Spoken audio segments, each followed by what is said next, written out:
नमस्कार, मैं हूँ रुचि शर्मा। वेब3 की तमाम बड़ी खबरें लेकर हाजिर हैं हम।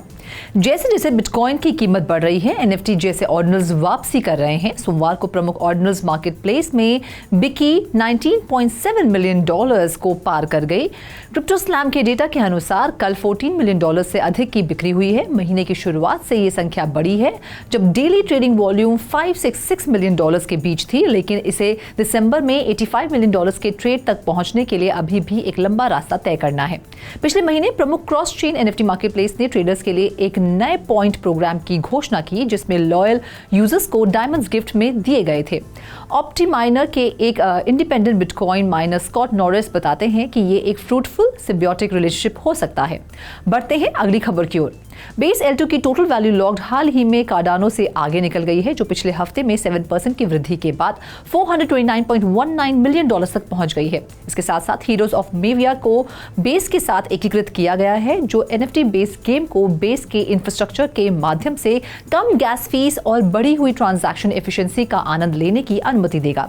इस बीच कॉइनबेस ने बीएनबी चेन और पॉलीगॉन सहित असमर्थित ब्लॉकचेन को भेजे गए एसेट्स को रिकवर करने के लिए एक नई सर्विस शुरू की है। सबसे विशेष रूप से ये बेस को लेगेसी नेटवर्क से ऊपर और मार्केट कैपिटलाइजेशन कार्डानो द्वारा 8वीं सबसे बड़ी क्रिप्टो करेंसी के ऊपर स्थान दिया गया है। डीफाई लामा के डेटा से पता चलता है कि कार्डानो का टीवीएल वर्तमान में $400.64 मिलियन है, क्योंकि ये पिछले हफ्ते में केवल 4% से अधिक बढ़ने में कामयाब रहा।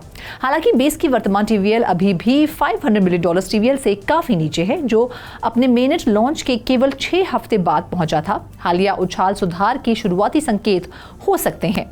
बाकी अहम खबरों के लिए करते हैं विशाखा का रुख। फोर्टनाइट ने मंगलवार को अपने नए फैमिली फ्रेंडली लेगो आइलैंड ग्रुप के टाइटल्स के हिस्से के रूप में 2 नए लेगो फोर्टनाइट गेम्स की घोषणा की। लेगो राफ्ट सर्वाइवल नई सर्वाइवल टैक्टिक को सबसे आगे लाता है, क्योंकि आप लेगो पायरेट थीम्ड वर्ल्ड में खेलेंगे। 3 अन्य प्लेयर्स के साथ एक स्मॉल रिवर राफ्ट के टॉप पर रहने की कोशिश करेंगे।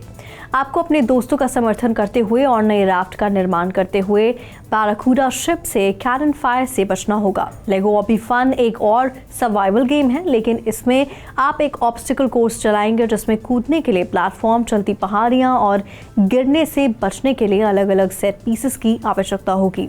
इसमें नेविगेट करने के लिए 300 से अधिक लेवल्स हैं। प्रत्येक को खोजने के लिए एक अलग लेगो थीम है। दोनों नए अनुभव एपिक के अपने अनरियल इंजन के साथ बनाए गए और आज फोर्टनाइट के भीतर उपलब्ध हैं। अब बढ़ते हैं अगली खबर की ओर। बाइनेंस लैब्स ने बिटकॉइन स्टेकिंग प्रोटोकॉल बेबीलोन में एक महत्वपूर्ण निवेश की घोषणा की है। ये निवेश बिटकॉइन की उपयोगिता बढ़ाने और प्रूफ ऑफ स्टेक यानी कि POS ब्लॉकचेन इकोनॉमी को आगे बढ़ाने के लिए बाइनेंस लैब्स की प्रतिबद्धता का संकेत देता है। मार्केट कैप के हिसाब से दुनिया की सबसे बड़ी क्रिप्टो एसेट बिटकॉइन को POS ब्लॉकचेन पैराडाइम के साथ एकीकृत करने में बेबीलोन सबसे आगे है। कन्वेंशनल स्टेकिंग मेथड्स के विपरीत, जो कि POS ब्लॉकचेन के नेटिव टोकन्स पर निर्भर करते हैं, बेबीलोन का इनोवेटिव प्रोटोकॉल बिटकॉइन होल्डर्स को अपनी एसेट सीधे POS ब्लॉकचेन पर स्टेक करने की अनुमति देता है। यह मैकेनिज्म कई लाभ प्रदान करता है, जिसमें कि POS चेन पर इन्फ्लेशनरी प्रेशर कम करना है और बिटकॉइन के लिए ऑल्टरनेटिव यील्ड जनरेटिंग एवेन्यू शामिल है, जिसे ट्रेडिशनली वैल्यू के पैसिव स्टोर के रूप में रखा गया है। Over to you Roshni. North American digital asset miner Hut 8 ने कल्बर्सन काउंटी टेक्सास में एक नई 63 मेगावाट माइनिंग फैसिलिटी पर निर्माण शुरू कर दिया है, जो इसका 5th United states mining location है। उम्मीद है कि नई फैसिलिटी 2024 के Q2 तक माइनर्स के साथ ऑनलाइन बिजनेस के लिए खुल जाएगी।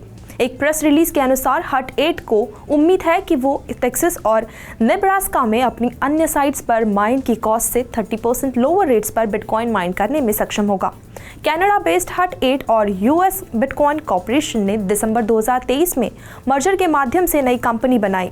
$725 मिलियन के मर्जर की रिपोर्ट के बाद कंपनी के US डोमिसाइल्ड कॉर्पोरेशन के रूप में हट 8 नाम से ऑपरेशन फिर से शुरू किए, जिसका हेडक्वार्टर मायामी, फ्लोरिडा में है।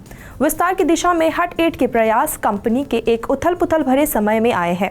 हाल ही में जे कैपिटल रिसर्च द्वारा इस पर पंप एंड डंप का आरोप लगाया गया था। ये कंपनी अपनी वेबसाइट पर लाभ के लिए शॉर्ट सेलिंग पर ध्यान केंद्रित करने का दावा कर रही है। तो आज के लिए फिलहाल इतना ही। ऐसी वेब3 से जुड़ी खबरों के लिए देखते रहिए 3.0 TV।